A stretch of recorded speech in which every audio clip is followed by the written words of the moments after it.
going to be the price? You think I'm for sale? Freedom. That is the price.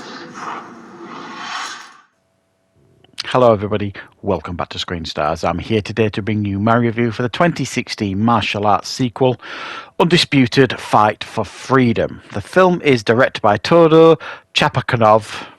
I'm sure I pronounced that incorrectly. And it stars, of course, Scott Adkins, who returns as Boyka.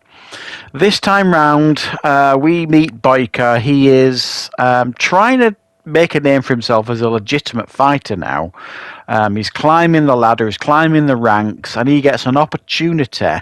There's some scouts coming to watch him, and if he does well, it's really going to elevate his career.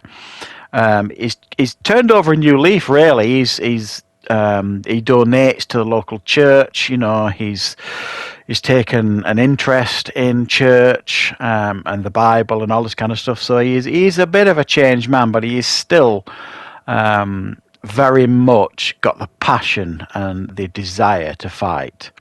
So this one particular night, he's put against this opponent, another talented fighter, but Boyka is determined to make a mark and be noticed by these scouts. And he wins impressively in this fight. However, his opponent, unfortunately, doesn't survive and he's killed.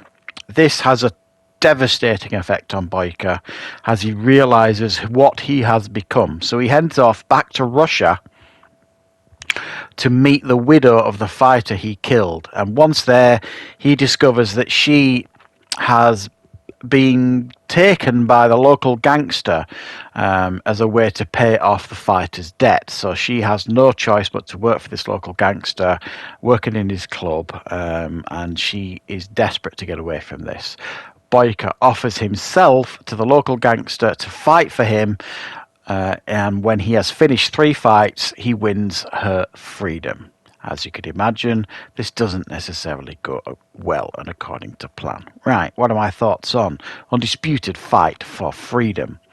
Well, after the recent review that I did for Undisputed 3 Redemption, which I thoroughly enjoyed. I thought it was an excellent film, really fun action martial arts film, and Scott Adkins knocked it out of the park. I was really quite excited to check this one out, and I have to say I did very much enjoy this one too. Did I enjoy it just as much as the third one? Probably not, but there's not a huge margin of difference here in regards to enjoyment factor. You get to see again another different Boyka, but also at the same time the same Boyka. And this is what I've seen. Like I said, I've seen interviews with Scott Adkins talking about Boyka, you know, how complex and layered this character is, and he really is. He's a very complex and interesting character, is Boyka, when you consider that in the second Undisputed film he was the clear villain. And we've seen a different version of Boyka in each film, but he's also at the very core of him the same character as well. And that's not an easy thing to do. The fighting here is off the charts, as you would expect. It's almost a tournament film in many ways as well, as we've seen in the other Undisputed films. Because Boyka has agreed to doing 3 fights for this, you know, local low-life gangster, and you know, every time he goes out to fight, the decks are stacked against him.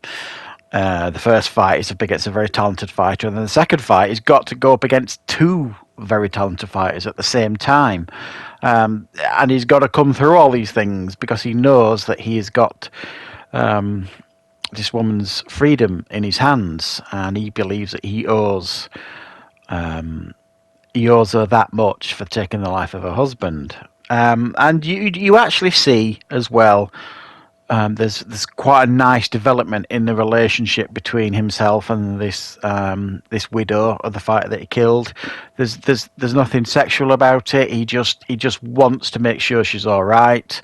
She works at like a school, so he wants to make sure the school's all right and that she's safe.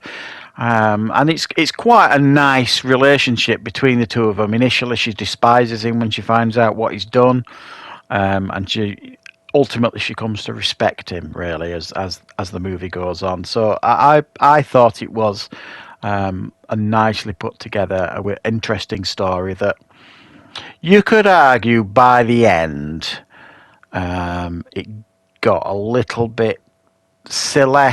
There's like gunplay and stuff involved, and you see him rolling around like John Wick at the end of the film, and it's just like I didn't. There were aspects of it at that point that were starting to lose me, but everything leading up to that, it just felt like a really nice arc over 3 films for this Boyka character. The athleticism again on display here was another level. I mean, what else can you say? It was just staggeringly done. The fighting again. I can't remember seeing a fighting film, where Scott Adkins is really allowed to open up and show his martial arts capabilities. He's just so talented. I mean, how he does the stuff he does is just, incredible, really. And again, I think I said this in the last review. He's not one of these guys with a massive ego that only wants to look good. The other fighters that he goes up against all look really talented and very, very, impressive in the ring, sort of thing, in the fight moves. So while you know that Boyka is, as he calls himself, the most complete fighter in the world, and you're really rooting for him, there is a couple of occasions in this film where you're kind of like, is he going to come through this? Because they're giving as good as they're getting, sort of thing, in regards to the moves and the kicks and, the brutality of some of the fights are just, whoa, on another level. They really, really are. And then he's got to face this huge beast by the end of the film David and Goliath type stuff. And you're just kind of wondering, how's he going to get through this? And I'm trying to find who it is. Martin Ford.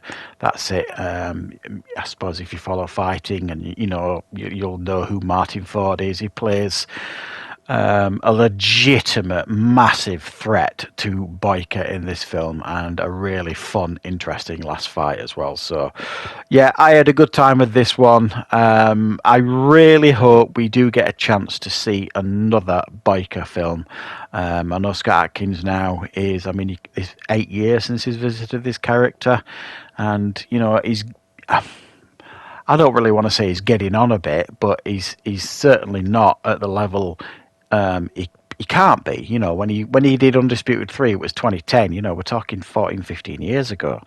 But I would still very much like to see the return of this character, because I've grown to have a real affection for the Boyka character now after this lovely arc that he's had in these Undisputed films. And it's another fine addition to Scott Adkins' filmography. I will eventually, finally, I promise, get round to a top 10 list. I've just got another couple I want to watch of Scott Adkins, and then I'm done. I'm doing the top 10 list. I promise. I know I've said it before, but I will do it. Thanks for watching.